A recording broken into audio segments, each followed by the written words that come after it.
इस वीडियो में हम दो क्वेश्चन सॉल्व करेंगे, क्वेश्चन नंबर 9 एंड 10 5.1 से। ठीक है, तो हमें इक्वालिटी इक्वेशन दी हुई है और x किससे बिलोंग करेगा, क्या वैल्यू आएगी वो हमें देखना है। तो सबसे पहले हमारे पास है question number 9, x plus x by 2 x by 3 by 11। यहाँ से मैं एलसीएम ले लूँगा तो 6 आ जाएगा, तो ये हो जाएगा 6x, ये हो जाएगा 3x, ये हो जाएगा 2x लेस देन 11। ठीक है, ऊपर जो है मल्टीप्लाई होके सॉरी ये सब ऐड होके हो जाएंगे 11x, और ये जो 6 है इधर जाके मल्टीप्लाई हो जाएगा। ठीक है, तो मैं ये देख सकता हूँ कि 11 से अगर मैं दोनों साइड डिवाइड कर दूँ तो ये आ जाएगा लेस देन 6।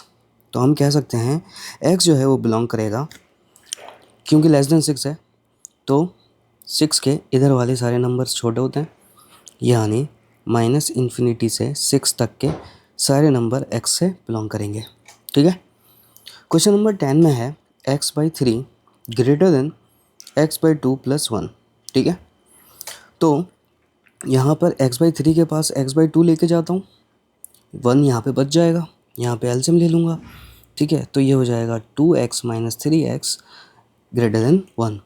ये बचेगा x अपॉन 6 इक्वल टू 1।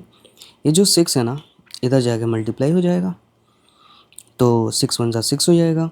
अगर मैं -1 से डिवाइड कर दूँ तो इनइक्वालिटी यहाँ पे अपना साइन बदल देगी। ठीक है, तो x आ गया लेस देन 1। अब मुझे इसको इंटरवल में शो करना है, तो कैसे शो करूँगा, x बिलोंग करेगा, ठीक है, और इससे छोटे नंबर तो माइनस इन्फिनिटी से -6 के बीच में आने वाले सारे नंबर इससे बिलोंग करेंगे।